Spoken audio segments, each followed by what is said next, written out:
안녕하세요. 오늘은 지난 영상에 이어서 해겔의 직자대자의 개념에 대해서 이야기를 해보려고 해요. 직자대자가 뭔지, 변증법이 뭔지를 개념적으로 이해했다고 쳐도 막상 해겔책을 펼쳐보면 정말 난해하거든요. 아무 페이지나 펼쳐봐도 직자적으로, 대자적으로라는 말이 한 페이지에 대여섯 번씩 나와요.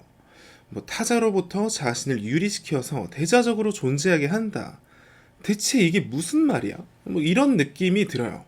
그래서 오늘은 두 파트로 나눴습니다. 첫 번째는 많은 분들이 오해하고 있는 직자대자 변증법에 대해서 제대로 얘기를 해보고, 두 번째는 해겔 텍스트를 직접 읽을 때 직자대자라는 말이 나오면 어떻게 해석하면 좋을지에 대해서 이야기를 해보려고 해요.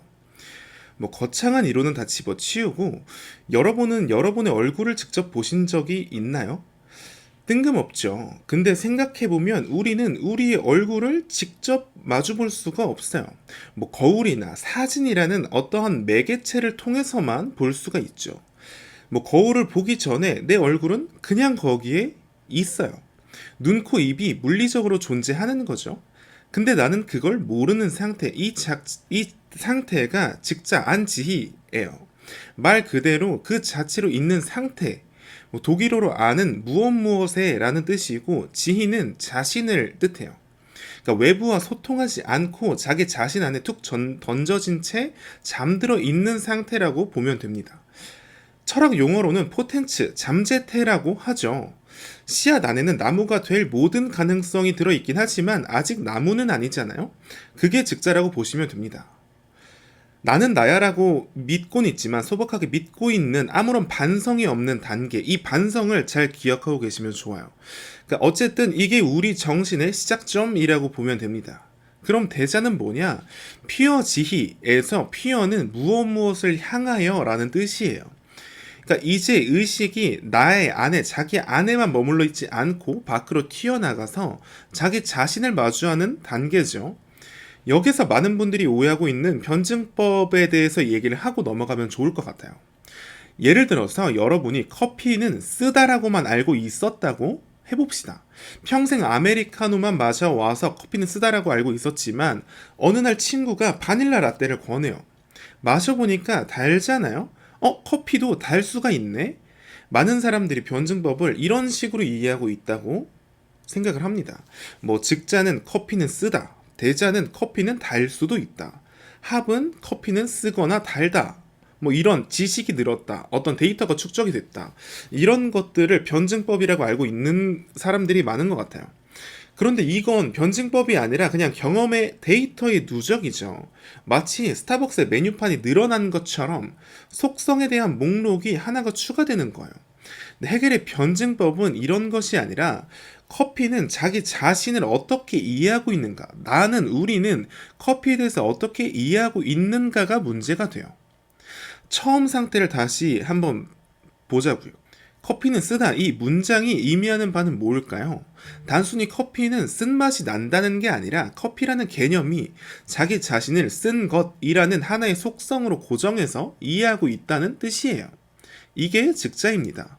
그런데 바닐라 라떼를 마시는 순간 커피는 쓴데 이것도 커피인데 달잖아 라는 이런 어떤 새로운 정보가 생겨요. 근데 이런 단 커피라는 단순한 새로운 정보가 아니라 중요한 건 커피라는 개념이 자기 자신과 모순에 빠졌다라는 거예요.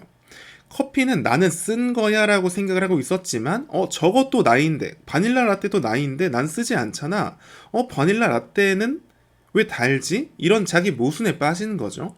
이때 우리는 커피는 스스로 생각을 하는 거죠. 나는 나 자신을 너무 단순하게 이해하고 있었구나.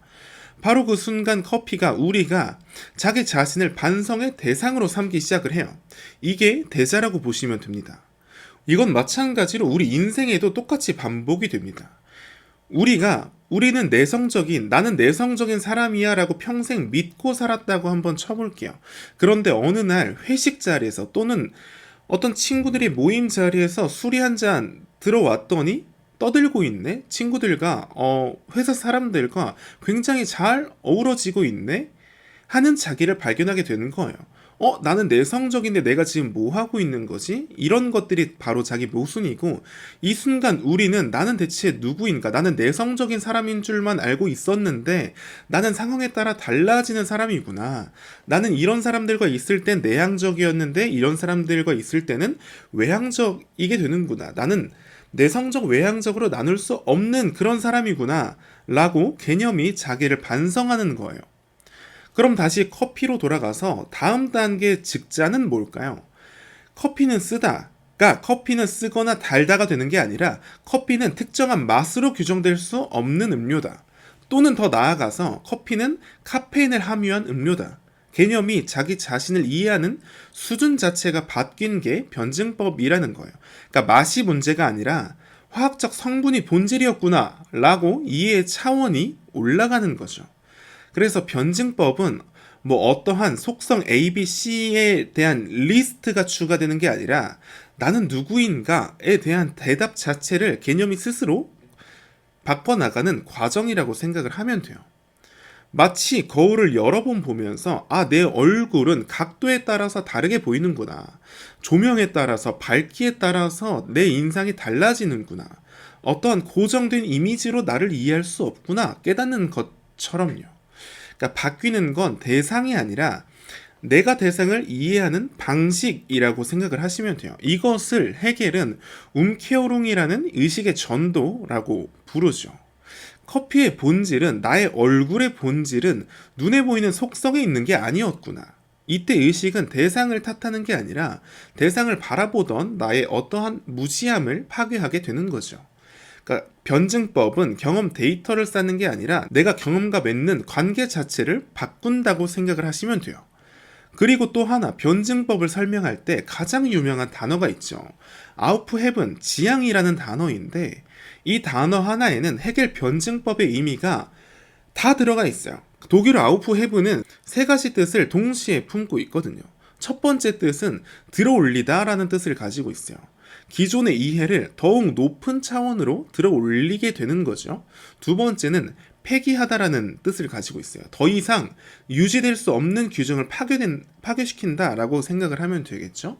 세 번째는 보존하다라는 뜻을 가지고 있어요. 이 세 개가 동시에 일어나는 게 아우프헤븐이라는 뜻이에요.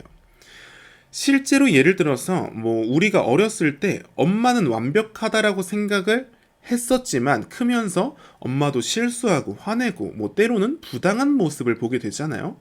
이때 무엇이 일어나냐면 엄마는 완벽하다라는 고정관념이 깨지고 그래도 엄마는 나를 사랑한다라는 본질은 남아 있으며 어떠한 들어올림, 엄마는 완벽한 존재가 아니라 불완전하지만 나를 위해 최선을 다하는 그런 하나의 인간이다.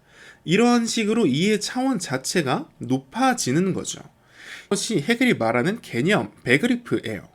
베그리프의 어원은 잡다에서 왔어요. 흩어진 현상들을 이성으로 꽉 움켜쥔다고 생각을 하시면 좋을 것 같습니다. 그래서 이 다음에 인간의 정신은 어디로 향하는가? 그러니까 처음에 직자적 상태에서는 내가 거울을 보지 않은 커피가 쓰다고만 믿던 무반성의 단계에서 대자를 거쳐 자기 모순을 겪으면서 자기 자신을 대상화하고 마침내 직자의 대자, 안 온트 피어 지히, 자기 자신을 온전히 이해하는 존재로 나아가게 되는 거죠. 이게 헤겔이 그리는 정신 발전의 경로라고 보시면 됩니다. 자, 그리고 이제 두 번째로 이걸 전부 다 안다 쳐도 막상 헤겔 책을 읽으면 여전히 막막하게 느껴져요. 이 변증법을 안다고 직자대자라는 게 완전히 독해가 되고 독파가 되지가 않더라고요. 저는 그랬어요. 그래서 실제로 텍스트를 읽을 때 직자대자라는 말이 나오면 어떻게 해석을 하면 좋을지에 대해서 제 의견을 얘기를 해보려고 합니다. 텍스트에서 직자적으로라는 말이 나오면 자연스럽게 잠재적으로, 내면적으로 아직 드러나지 않은 채로 라고 생각을 하시면 될 것 같아요. 예를 들어서 아이는 직자적으로 인간이다 라는 말은 아이는 잠재적으로는 인간이다. 그러니까 인간 DNA는 다 갖고 있지만 그것이 밖으로 드러나지는 않았다. 이런 식으로 이해를 하시면 좋을 것 같습니다. 또 다른 예로는 자유는 직자적으로 이성의 본질이다라는 말이 나온다면 자유는 내면적으로 이성의 본질이다. 그러니까 즉 이성 안에 자유가 숨어 있지만 아직 실현되지는 않았다라고 생각을 하시면 되겠죠. 그리고 대자적으로라는 말이 나온다면 비로소 자각한 어떤 자기를 의식한 명시적으로 드러난 이라고 생각을 하시면 좋을 것 같아요. 또 예를 들어서 아이는 대자적으로 인간이 되어야 한다라는 말이 나온다 치면 아이는 자기를 의식하는 인간이 되어야 한다. 그러니까 즉 단순히 존재하는 게 아니라 자기가 인간임을 스스로 알아가야 한다는 뜻이라고 보면 되겠죠. 아까 예시를 이어가면 자유는 즉자적으로 이성의 본질이지만 대자적으로는 아직 아니다 라는 말이 나온다면 자유는 잠재적으로는 이성의 본질이지만 명시적으로는 실현되지 않았다 라고 보면 되겠죠. 텍스트를 읽다 보면 이런 문장이 엄청 많이 나와요. 이것은 즉자적으로는 참이지만 저 의식에게는 아직 아니다. 이것은 피어 언스, 우리에게는 진리이지만 대자적으로는 아직 아니다. 여기에서 우리는 누구냐? 책을 읽고 있는 독자인 우리랑 헤겔이라고 보시면 됩니다. 그러니까 관찰자라고 생각을 하면 되겠죠. 그러니까 즉자적이다. 그러니까 우리 관찰자가 보기에는 정답이지만 대자적이다. 책 속의 주인공이 보기에는 아직 모른다. 그러니까 영화를 보면 범인이 누군지는 우리는 알잖아요. 그런데 주인공은 아직 몰라요. 아, 우리가 저 사람이 범인이야가 즉자고 범인이 누구지? 그러니까 주인공의 시점이죠. 이것이 대자적으로는 아직 아니다 라고 보면 됩니다. 헤겔 텍스트도 똑같아요. 정신은 즉자적으로는 이미 자유지만 저 의식에게는 아직 자유가 아니다 라는 말은 우리가 보기에는 정신이 이미 자유인데 주인공이 보기에는 아직 그것을 모르는 상태인 거죠. 이 시점의 분리를 놓치면 헤겔을 읽을 때 엄청 헷갈리게 되는 것 같아요. 실제 문장으로 한번 예를 들어보면 개념은 즉자적으로는 완전하지만 대자적으로는 자신의 완전함을 아직 모른다 라고 한다면 개념은 내면적으로는 완전하지만 스스로를 이식하기로는 자신의 완전함을 아직 모른다. 그러니까 개념이 완전한 건 맞는데 아직 자기가 완전하다는 걸 깨닫지는 못했다 라고 생각을 하면 되겠죠. 그러니까 마치 천재인데 자기가 천재인 줄 모르는 사람처럼요. 헤겔을 읽을 때 지금 이 개념은 자기 자신을 어떻게 이해하고 있는가, 그리고 이 모순은 개념의 내부의 문제인지 외부 정보의 문제인지, 그리고 지금 시점은 의식의 시점인지 관찰자의 시점인지 이런 질문들을 계속 던지면서 텍스트를 읽어 나가면 어떠한 나침반이 되어주지 않을까라고 생각을 합니다. 그리고 물론 이것들을 안다고 헤겔 텍스트가 술술 읽히지는 당연히 않아요. 여전히 난해하긴 합니다. 그렇지만 이 정도를 알고 정신현상학이나 다른 헤겔 텍스트를 읽어 나간다면 그래도 조금이라도 도움이 되지 않을까라고 생각을 합니다. 그러니까 조금 쉼터가 되었으면 좋겠습니다. 저의 영상이. 오늘 영상은 여기까지이고요. 새해 복 많이 받으시고 다음 영상에서 찾아뵙겠습니다.